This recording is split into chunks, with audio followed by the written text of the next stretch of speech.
दोस्तों नमस्कार, BSc agriculture channel पे आपका स्वागत है। आज हम तिल की खेती के ऊपर या सच में फार्मिंग या सच में कल्टीवेशन के ऊपर ये हमारी तीसरी वीडियो है और इस वीडियो में हम बात करने वाले हैं, चर्चा करने वाले हैं लैंड प्रेपरेशन के ऊपर कि भूमि की तैयारी किस तरह से की जाए। दूसरा कि बीज का दर कितना रखना चाहिए, सीड रेट कितना रखना चाहिए। तीसरा कि सोइंग मेथड किस तरह का होना चाहिए, बिजाई का तरीका क्या होना चाहिए। चौथा कि ऑप्टिमम टाइम सोइंग और स्पेसिंग का क्या रहना चाहिए, यानी अनुकूल समय बिजाई का और अलग अलग स्टेट्स में अलग अलग है और उसमें हमें कितना अंतराल रखना है पौधे से पौधा या line to line, row to row और प्लांट टू प्लांट। और पांचवा की बीज का सीड ट्रीटमेंट कैसे किया जाए, बीज संशोधन कैसे किया जाए। और अंतिम लास्ट में हम देखेंगे इंटरक्रॉपिंग या अंतर फसल तिल के साथ हम कौन सी ले सकते हैं। तो चलिए, अगर हम भूमि की तैयारी के ऊपर बात करें, लैंड प्रेपरेशन के बारे में बात करें, तो हमें सबसे पहले ये ध्यान रखना होगा कि खेतों की जो मिट्टी है वो बारीक हो जानी चाहिए, फाइन टिल्थ हमें मिलनी चाहिए, जिससे कि फायदा ये होगा कि एक अच्छा अंकुरण निकलेगा और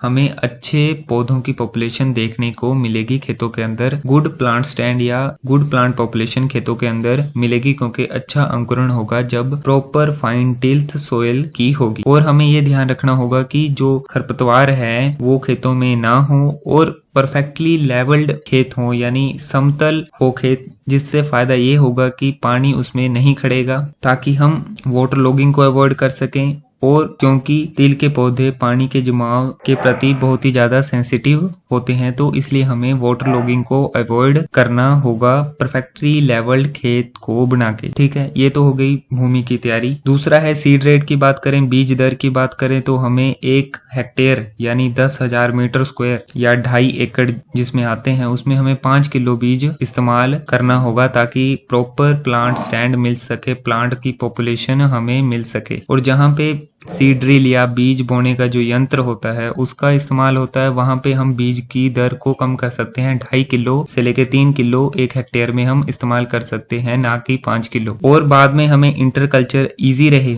यानी खरपतवार को निकालना आसान रहे, तो इसलिए हमें लाइन सोइंग अगर हम करते हैं तो वो सबसे बेहतर है, उसमें उपज भी ज्यादा मिलती है। तो ये तो हो गई बीज दर की बात। अब सोइंग का तरीका या सोइंग मेथड क्या है, बिजाई का तरीका क्या है। देखिए, बिजाई के तरीके को आसान बनाने के लिए, इजी सीडिंग के लिए और सामान्य इवन डिस्ट्रीब्यूशन हो, यूनिफॉर्म डिस्ट्रीब्यूशन हो बीज का, तो हमें बीज को मिक्स करना पड़ेगा। या तो सैंड के साथ मिक्स कर दीजिए या फिर सूखी मिट्टी के साथ मिक्स कर दीजिए, सैंड यानी रेता या सूखी मिट्टी ड्राई सोइल, या फिर well sieved farm yard manure के साथ भी हम इसको मिक्स कर सकते हैं। Well sieved farm yard manure यानी अच्छी सूखी हुई गोबर की खाद, वो भी किस हिस्से में, एक हिस्सा अगर बीज ले रहे हैं आप तो 20 हिस्से आपको या तो रेते के लेने पड़ेंगे, सैंड के या ड्राई सोइल के, या फिर well sieved farm yard manure के आप इस्तेमाल कर सकते हैं। यानी 1 किलो अगर आप बीज ले रहे हैं तो 20 किलो आपको रेत या सूखी मिट्टी या फिर well sieved farm yard manure आप ले सकते हैं। और अगर आपके पास सीड ड्रिल है, बीज बोने का यंत्र है या देसी प्लो भी है, तो उसको सूटेबल अटैचमेंट करके आप लाइन सोइंग भी कर सकते हैं। और जो बिजाई की जो डेप्थ रहनी चाहिए, गहराई रहनी चाहिए, वो 2.5 सेंटीमीटर से ज्यादा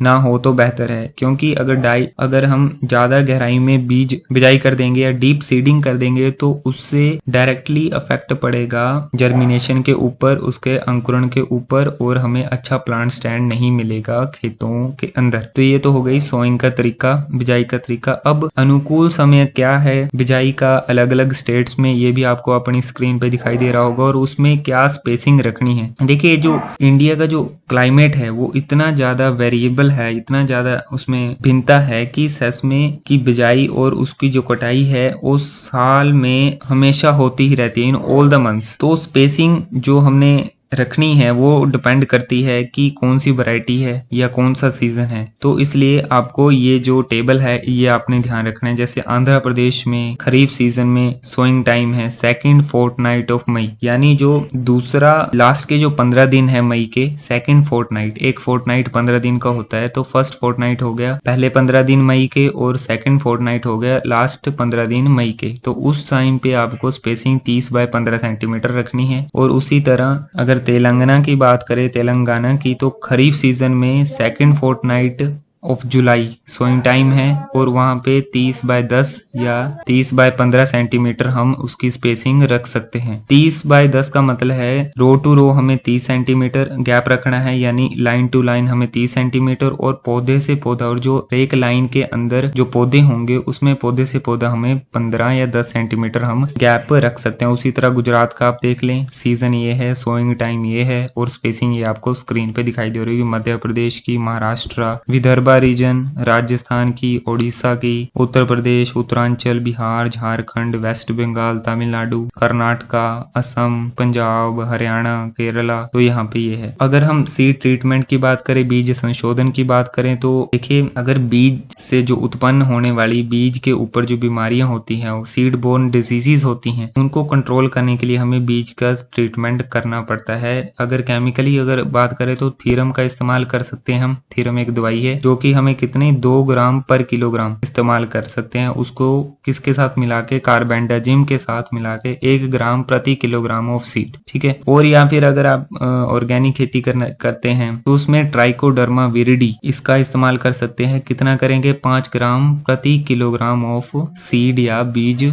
अगर 1 किलोग्राम है तो उसमें 5 ग्राम ट्राइकोडर्मा विरिडी इस्तेमाल कर सकते हैं। और जहां पे भी बैक्टीरियल लीफ स्पॉट एक बीमारी है वहां देखी जाती है, उसकी ज्यादा चांसेस हैं, तो हमें बीज को 30 मिनटों तक 0.025% सोल्यूशन एग्रीमाइसिन 100 का बिजाई से पहले उसको रखना पड़ेगा। बीज को 0.025% सोल्यूशन का मतलब है कि 0.025 ml इन 100 ml, यानी 0.25 ml इन 1 लीटर, ठीक है। तो ये हो गई सीड ट्रीटमेंट की बात। अब लास्ट बाकी बचा है इंटरक्रॉपिंग हम कैसे ले सकते हैं, कौन सी फसल के साथ। इंटरक्रॉपिंग सिस्टम अलग अलग स्टेट्स में क्या क्या फॉलो किया जाता है, ये आपकी स्क्रीन पे दिखाई दे रहा होगा। जैसे गुजरात में इंटरक्रॉपिंग का मतलब अंतर फसल हम कौन सी ले सकते हैं, सेसमे के साथ या तिल के साथ। तो गुजरात में देखिए सेसमे के साथ हम ग्राउंडनट ले सकते हैं या फिर ब्लैक ग्राम भी ले सकते हैं। ब्लैक ग्राम यानी उड़द की दाल ले सकते हैं, ग्राउंडनट यानी मूंगफली, वो भी 3/3 रेशो में तीन लाइनें अगर आप सेसमे की लगा रहे हैं तो 3 ग्राउंडनट या ब्लैक ग्राम की लगा दीजिए। उसी तरह सेसमे के साथ पर्ल मिलेट भी हम इस्तेमाल में ले सकते हैं, कॉटन की भी लगा सकते हैं। 3 लाइनें सेसमे की और 1 लाइन पर्ल मिलेट या कॉटन की। उसी तरह कर्नाटका में है, मध्य प्रदेश में है, उड़ीसा में, वेस्ट बंगाल में, राजस्थान में, आप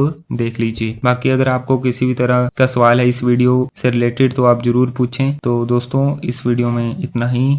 नमस्कार।